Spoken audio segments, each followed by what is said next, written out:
Hi everybody, welcome to English with Miss Singh.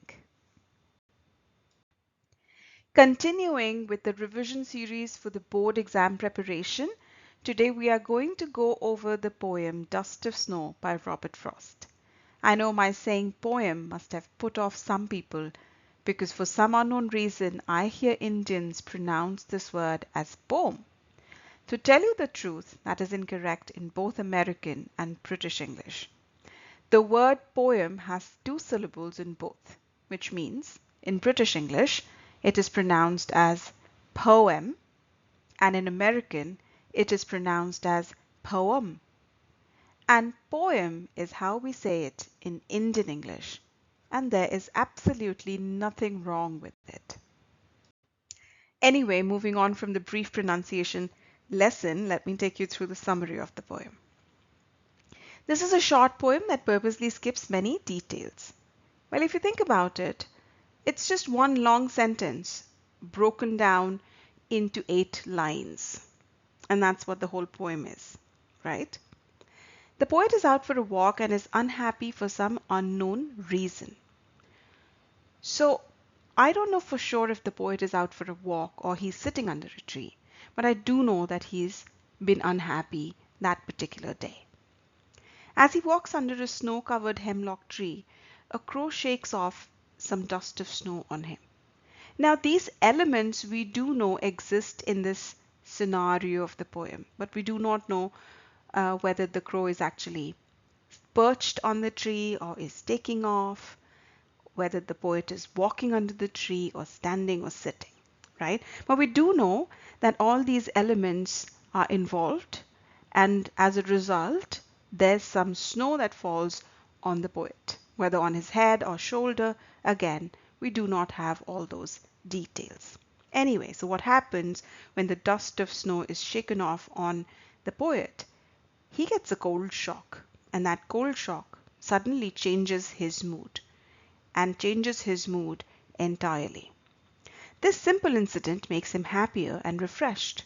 He feels that this small and unimportant event has saved some part of his day which he was most likely going to spend being unhappy, right? So basically, this poem also talks about simple pleasures or joys that nature is capable of bringing. Message or theme of the poem. There are 3 main aspects of the poem that you need to remember because most of your questions will revolve around this theme. First, small and simple moments in nature can change our mood. Second, that nature has healing power. And third, that we should try to find joy in everyday ordinary things. Let's take a quick look at the literary devices used in the poem. The first one is metaphor. The poet compares tiny particles of snow with fine dust and calls it dust of snow, so comparison. Number 2, imagery. There is a visual image of snow falling off a hemlock in the line dust of snow from a hemlock tree. So basically what the poet does here is he uses words to paint a picture or create an image for us readers to visualize. Number 3, symbolism. The poet uses negative symbols of crow and hemlock to highlight nature's healing powers. And last one is alliteration. Saved some part and has given my heart. So this sound is repeated in saved and some, and her sound is repeated in has and heart. Even if the sound is repeated twice, it is still alliteration. Moving on, let's go through the extract-based questions. Now this is the second stanza of the poem. First question, what change does the poet experience after the incident? This is a very direct question. You know it wasn't his best day, but he feels his spirits being lifted after the incident. Which incident caused this change in the poet's mood? So what was the incident? The incident of the crow shaking the dust of snow on him. What does the phrase, "a day I had rued," suggest about the poet's earlier feelings? Now we do know, because it's mentioned in the book, in the text itself, that the word rude means to regret. So clearly, the poet was unhappy about something before this incident. How does this extract reflect the theme of the poem? Now, it shows how a simple interaction with nature can uplift your spirits or lighten your mood or make your mood better. Now, let's look at some event-based questions. Now, remember, most poems will not have many event-based questions because there isn't much scope usually, but you will get one or two very direct questions which are event-based. Let's look at the first one that we have here. What incident takes place in the poem Dust of Snow? How does it affect the poet? Now this has two clear parts, so remember to answer both with clarity. It is a very direct question. Mention the incident of the crow shaking the dust of snow on the poet and how it changes his mood for the better. He feels that a part of his day has been saved because he no longer is unhappy, and this small moment brought him joy. Number 2, describe the incident involving the crow and the hemlock tree. How does it lead to a change in the poet's feeling? Now, it's the same answer that you need to write here. Word it differently, which means use different words to basically tailor your answer to match the question, right? Let's take a look at the theme-based questions. Question number 1, what is the central theme of the poem Dust of Snow?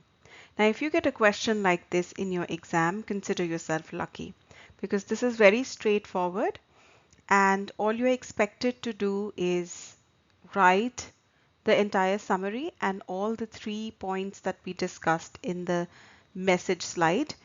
So all those could be included in this, and this is basically very straightforward. So if you're writing about nature as healer, then you can pick a line from the poem and quote it, put it within inverted commas and write it there as an example.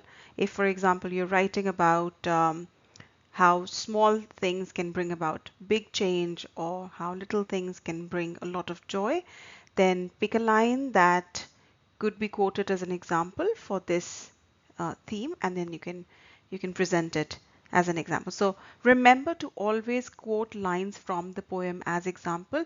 That makes for a better answer. Let's look at the next one now. The poem Dust of Snow conveys optimism through nature.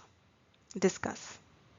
Now, this kind of question is more likely to be there for your exam, right? This is not a very direct question, but again, it talks about optimism, which is one of the themes of, or one of the aspects of the main theme of the poem. So you need to now try to tailor your answer in a way that fits this question, okay, or that suits this question, right? So we are going to now focus on optimism. You need to know the meaning of the word optimism. Optimism means to have a positive outlook. So now write about all the positive aspects of the poem. Think about what you think is positive in this poem. You will notice that there are a lot of negative instances or negative things mentioned in the poem, like the hemlock tree, which is a poisonous tree, or crow, which is usually considered a symbol of negativity or sorrow, right? But the poet does not use them to convey any negative ideas. The poet uses both these things along with snow to convey a positive outlook or a positive ending to this poem, right? So you have to focus on those things because that's what has been asked in the question, okay? So for instance, you can write about how nature can be a healer, right? Even a small and simple interaction, an interaction which may happen on a daily basis and may go unnoticed, even an interaction like that can bring about such a massive change. Like how the poet felt that he was probably going to remain unhappy for the rest of his day. But now that little cold shock that he received has changed his mood, has lifted his spirits and has made him feel better and happier, and he's probably going to save that the second half of his day or the second part of his day, right? So you can pick that as an example and write and say how he's talking about having a positive outlook in life, right? Let's look at the first open-ended question. How can a small incident bring about a big change in a person's life? Explain with reference to the poem Dust of Snow. Now, for your revision, what you could do when we are going through the questions, you can pause the video and write down your answer. You don't have to write a complete answer. You can just write your points, the points that you think you will include in your answer. And then when I tell you what kind of things you should include in your answer, you can compare your notes with that. That'll really help you revise and you will feel more confident. So in a question like this, you are going to write the entire summary of the poem, but you have to write it in a way that you connect the small incident that brought a big change in the poet's mood or in his day, right? So write about that, connect it to the question. Always remember, you are not writing an answer that you know, you are trying to tailor your answer that matches the question or fits the question. Number 2, Robert Frost uses a simple natural incident to convey a deeper message, right? So again, you can use the summary, you can write what happens in the story, but what is going to be your highlight this time around? You're going to highlight how the incident that the poet talks about is so small, so insignificant. It is an everyday thing that it is very easy for such a thing to go unnoticed, right? But the poet highlights what happens when we pay attention to our insignificant interactions with nature. How these interactions can be so powerful that they can change our perspective in life sometimes. They can bring us joy, and we may be looking at bigger things in life for pleasure, for joy, but we might actually end up finding joy in much smaller things, things that we pay no attention to, right? So that's the deeper meaning that he conveys through this poem. For poetry, there will be literary device related questions too. So let's take a look at the first one we have here. Name any 2 literary devices used in the poem Dust of Snow and give examples. So this is a very direct question, and in such a question you're expected to simply mention the literary devices and pick lines in which they appear. So you don't have to write a lot of details or include a lot of explanation. You could write about metaphor, you could write about imagery, or even symbolism. Number 2, discuss the use of literary devices in Dust of Snow and how they enhance the poem's meaning. The second question can be a 3 or a 6 marker. The difference should be in details. For a 3 marker, your question should be answered in a way that only has very limited details. Basically, answer to the point. But do mention 2 literary devices at least, since the question asks for literary devices and not device. For a 6 marker, you can go into much more detail and write about as many devices as you know.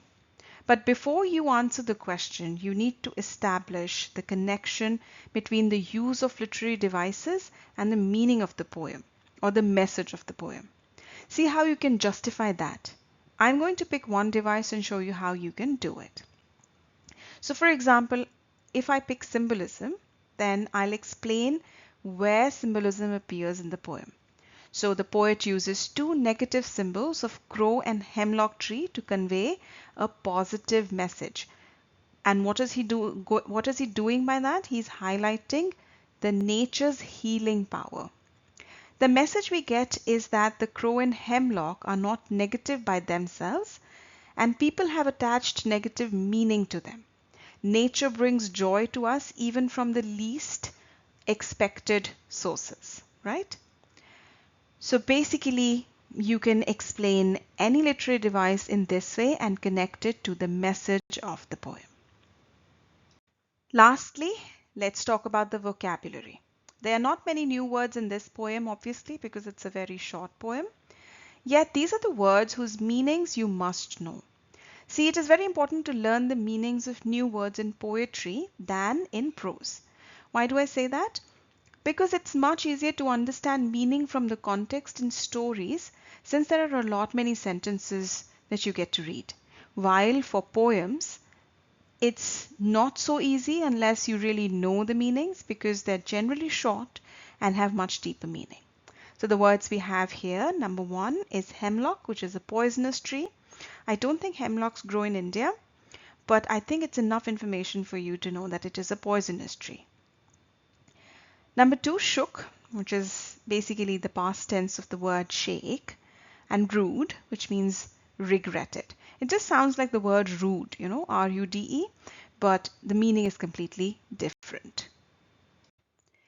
I hope you find this video helpful and useful for your exam preparation. If you have questions or doubts that need clarification, put them down in the comment. Do like, share, and subscribe. And I'll end with what I always tell my students: there is no substitute for preparation.